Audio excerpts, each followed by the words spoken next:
What if I told you that one of the most famous paintings in the world is hiding a secret that was never meant to be found?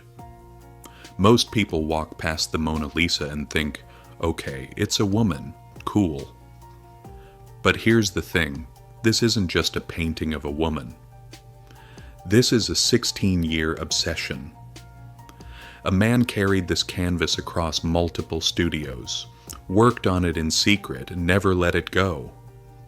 Leonardo da Vinci, someone who produced fewer than 20 paintings in his entire life, dedicated more than a decade to this one piece. Why? He used the golden ratio. He painted in layers so thin they're almost invisible to the naked eye. The painting was stolen twice in 500 years and once attacked with acid. And still it survived. Still, it kept its secrets. Most people see a pretty Renaissance portrait. I see a puzzle that took 500 years to even begin solving. Leonardo wasn't a simple painter. He wrote his private notes in mirror script, reversed so they couldn't be easily read by anyone else. He scrambled important information across different pages, and only he knew how to piece it all back together. Some people call that paranoia. I call it intention. Everything this man did had a reason behind it. Nothing was accidental, nothing was random. So when researchers started scanning the Mona Lisa at 240 million pixels across 13 different wavelengths of light, they weren't just admiring a painting. They were peeling back layers. 4 layers to be exact. Infrared, X-ray, ultraviolet, each one revealing something the naked eye could never see. And what they found underneath those layers changed everything we thought we knew. Researcher Stevenson and his team made an ultra-high-resolution copy of the painting and spent days, literally days, staring at every single detail. Most people spend about 15 seconds in front of the Mona Lisa at the Louvre. These guys spent weeks, and it paid off. Just beneath the bridge on the right side of the painting, they noticed something unusual. They zoomed in, sharpened the image, enhanced the contrast. And there it was, quietly sitting in the paint for over 500 years. The numbers 7 and 2. They kept going. When they examined Mona Lisa's eyes under magnification, faint lines began to appear. In the right eye, the letter L. In the left eye, the letter S. So now they had 3 pieces of a puzzle, L, S, and 72. The question was obvious, what do they mean? They shifted their focus to the landscape behind Mona Lisa. After extensive research, they identified a small town called Bobbio. Leonardo had been there before. That much is historically confirmed.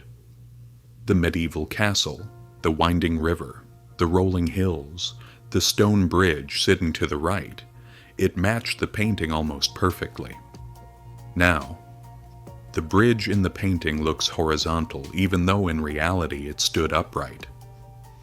Experts believe Leonardo deliberately adjusted the angle to make it look more natural and comfortable to the viewer's eye. A small change, but a very deliberate one. And the number 72.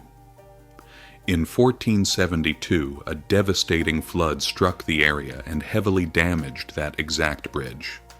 It was later restored. That date falls right inside Leonardo's lifetime. So, was the number intentional? Was it just a coincidence? Nobody knows for certain. But here's the thing about Leonardo. He never added anything without a reason. Not once. So what about L and S? To understand the letters, you need to understand something about Leonardo's personal life that most history books gloss over. At some point, Leonardo took in a 10-year-old boy from a poor family. His name was Gian Giacomo Oreno. The kid was chaotic, mischievous, always getting into trouble. And yet Leonardo didn't send him away. Instead, he gave him a nickname, Salai. In Italian, it means little devil. And Salai stayed by Leonardo's side for decades. Most researchers who've seriously studied Leonardo's life believe Salai was far more than just an apprentice. He was Leonardo's closest companion, his muse, possibly his lover.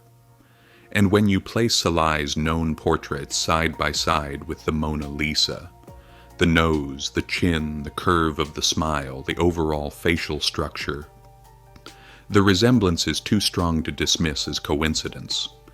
Now here's where it gets heavy. In Leonardo's time, homosexuality wasn't just frowned upon.